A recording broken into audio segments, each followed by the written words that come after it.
Atenção! Começa agora uma teleaula de História do Ensino Médio. Você vai assistir a teleaula de número 47. Bons estudos! Tempo de conflitos. Este é o nome da unidade 6 do curso de História do Telecurso que se inicia agora. Nestas aulas, veremos o apogeu da Europa burguesa, que através da imposição de uma ordem econômica, política e social, trouxe também muito progresso, arte e beleza para o mundo, no momento chamado de Belle Époque.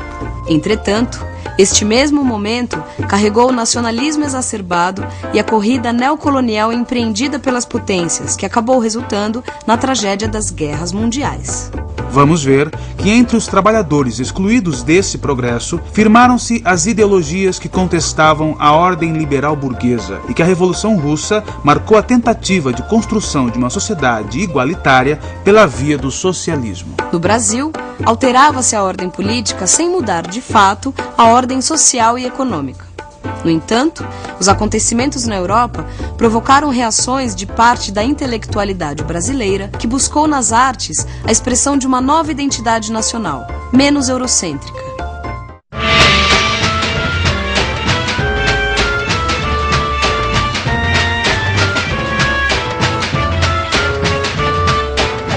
Com licença, por favor, desculpe interromper. Você acha que os trabalhadores, eles precisam se organizar para lutar pelos seus direitos? Precisa sim, né? Todo trabalhador trabalha com força, né? Tem que fazer a união, né? Eu acho que sim. Porque se a gente se organizar juntos, a gente vai conseguir, né, um futuro. Tem que ter organização e tem que ter união, né, de cada um. Dá licença, responde uma pergunta. Você acha que os trabalhadores precisam se organizar para lutar pelos seus direitos? Precisam, porque muitos deles são todos acomodados e por isso que o Brasil não vai para frente devido à acomodação dos trabalhadores. Eu acho que eles não têm muito assim organização.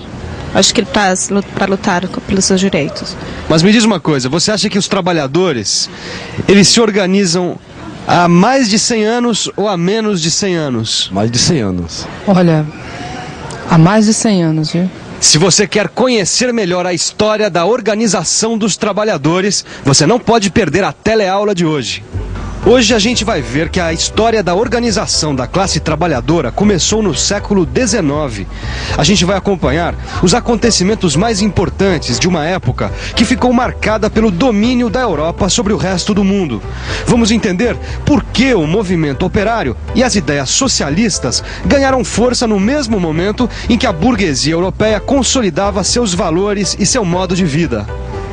Se você é trabalhador, você vai ver que a história do século XIX tem muito a ver com a história da sua vida. É só conferir a teleaula que está começando agora.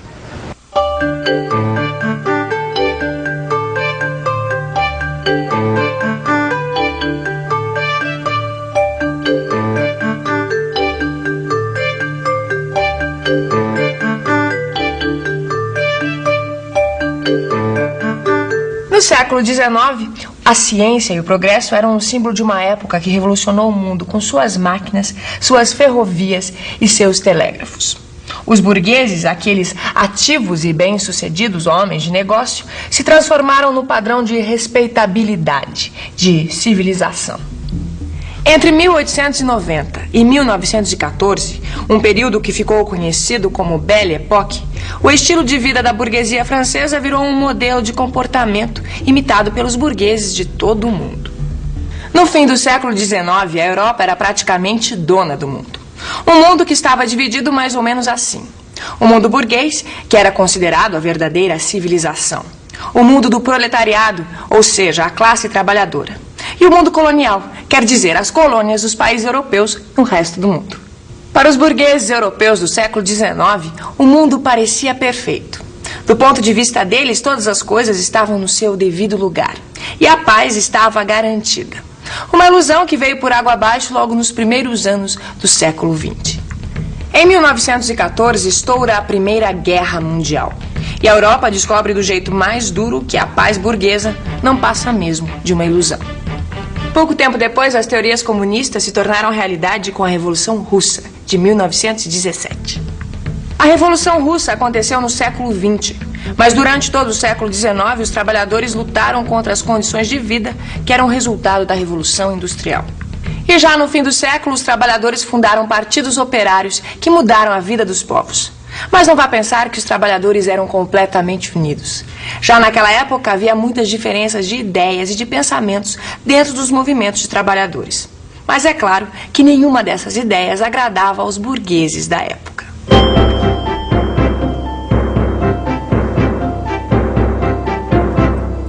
Numa grande cidade da Europa do século XIX. É revoltante, devo dizer. É deveras revoltante. Deveras? Eu digo o mesmo. Mas você sabe a que coisas me refiro? Você sabe? Não. Deveras não sei. Que coisas são essas de que fala você, querido? Coisas revoltantes, deveras. Esses operários querem tanto se organizar e nada se entendem. Que incapazes são. Deveras, operários. Patéticos, não são? Patéticos, digo eu. Imagine você que esses socialistas querem transformar o nosso regime social. Revoltante. Querem acabar com o capitalismo liberal. Deus Todo-Poderoso é ultrajante!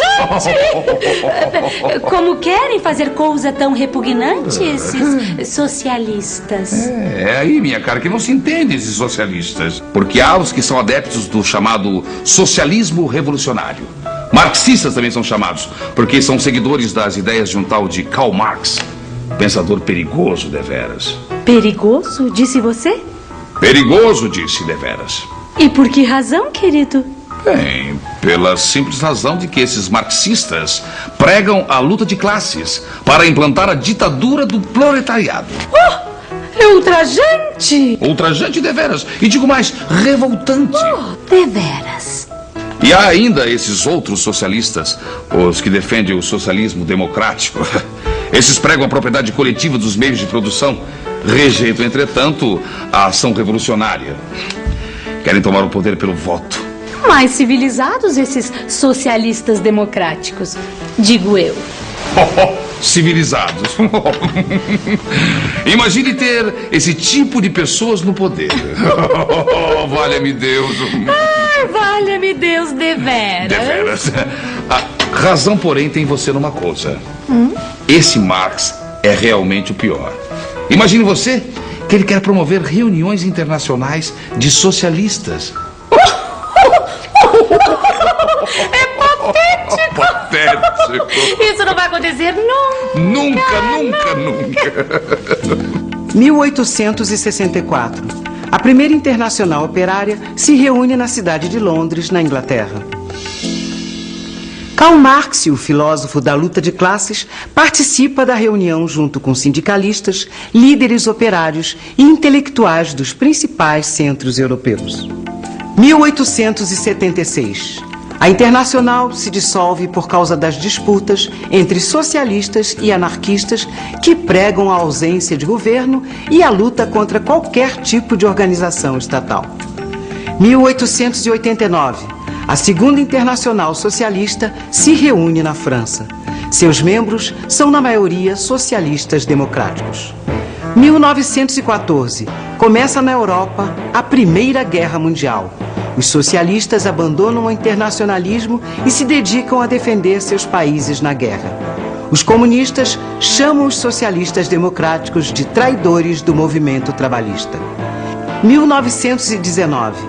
A Terceira Internacional se reúne após a vitória do Partido Comunista na Rússia. A União Soviética se torna o centro irradiador do comunismo no mundo. 1938. A Quarta Internacional se reúne no México. Seus membros criticam a burocracia da União Soviética.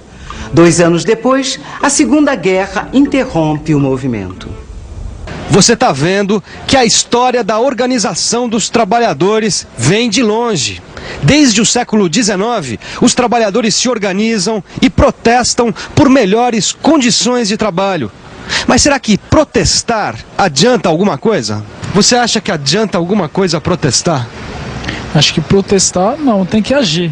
Tanto protesto que está tendo atualmente aí não está resolvendo nada. Eu francamente não sei o que dizer a respeito disso. Eu acho que não. Porque às vezes você protesta e não consegue nada que você protesta. Adianta sim, é claro. Que nós, na minha época que eu trabalhei como empregado, eu sempre reivindiquei com o patrão, sindicato junto, nós sempre conseguimos algumas melhorias, você entendeu? Uma coisa é fato. Os protestos dos trabalhadores no século XIX tiveram sucesso a ponto de modificar as leis de vários países da Europa. Na Inglaterra, surgiram as primeiras leis que protegiam e regulavam o trabalho dos menores de idade. A mesma coisa aconteceu na França, onde a jornada de trabalho foi limitada a 11 horas por dia. Os franceses também conseguiram que os trabalhadores estivessem seguros contra acidentes e direitos sociais. Dá só uma olhada aqui no monte de coisas que apareceram nessa época. O desenvolvimento técnico foi tão grande, Gil, que essa época é até chamada de Segunda Revolução Industrial. As indústrias passaram a usar o petróleo como fonte de energia. Ah, pelo jeito foi nessa época então que apareceram os motores a gasolina. Exatamente. E isso revolucionou os transportes. Isso é o quê? Isso aqui é um dínamo, é um gerador de eletricidade que também foi inventado nessa época. Olha só, rapaz, até o avião foi inventado nessa época. É, o avião e muito mais. Olha, o telefone, o rádio, a fotografia, o cinema. Olha, Gil, tem tanta coisa que apareceu no fim do século XIX que não dá nem pra gente falar de tudo. Ô Vicente, já que você tá bem inteirado nessa história, dá mais um exemplo pra mim, vai. Um exemplo que você nem imagina. O leite que a gente bebe, Gil. O leite? É. Amigo, você toma leite? Tomo sim.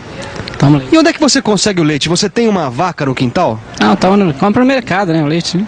Ah, certo. Então quer dizer que o leite que você toma é pasteurizado, certo? Uhum. Exatamente.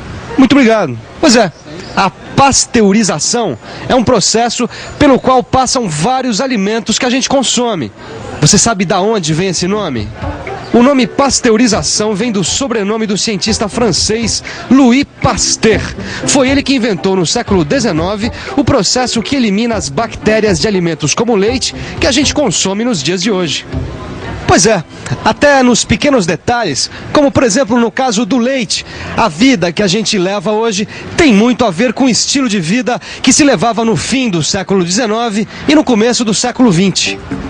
No nosso mundo de hoje, as distâncias ficaram menores graças à velocidade dos meios de transporte e aos avanços das telecomunicações. A tecnologia que faz isso ser possível nasceu com as invenções que revolucionaram o mundo no fim do século XIX. Várias dessas invenções são resultados de pesquisas militares estimuladas pelas guerras entre as grandes potências industriais. E até hoje, a indústria da guerra continua sendo uma fonte poderosa de pesquisa e desenvolvimento de novas tecnologias. No século XIX, os homens dominaram as fontes de energia que aceleraram como nunca o progresso e a industrialização. O mesmo progresso que agora coloca o homem diante do desafio de conviver com a devastação e a degradação do meio ambiente. O século XIX foi o século do domínio europeu sobre o resto do mundo. A Europa industrializada enriquecia, e os países que ela colonizava eram submetidos ao controle político e econômico das potências europeias. Hoje, o padrão de vida dessas sociedades industrializadas se distancia cada vez mais dos níveis de miséria e subdesenvolvimento do chamado Terceiro Mundo, o ex-mundo colonial. Muito bem, agora que você já sabe por que a industrialização do século XIX tem tudo a ver com a situação do mundo de hoje, a gente já pode partir para a nossa revisão. E atenção, se liga aí que é hora da revisão. Na teleaula de hoje, você viu que o século XIX foi uma época marcada pelo domínio da Europa sobre o resto do mundo. Foi nesse período que os valores e o estilo de vida da burguesia europeia se afirmaram como modelos para toda a sociedade. Ao mesmo tempo, o século XIX foi a época em que os trabalhadores começaram a se organizar politicamente, enquanto os socialistas e comunistas propunham um novo modelo de sociedade. Foi também no século XIX que a industrialização transformou a vida no planeta, com invenções que até hoje estão presentes no nosso dia a dia. Agora que a nossa teleaula terminou, você já sabe o que tem que fazer para entender melhor ainda tudo isso que a gente viu hoje. Estudar no seu livro de história. Até a próxima!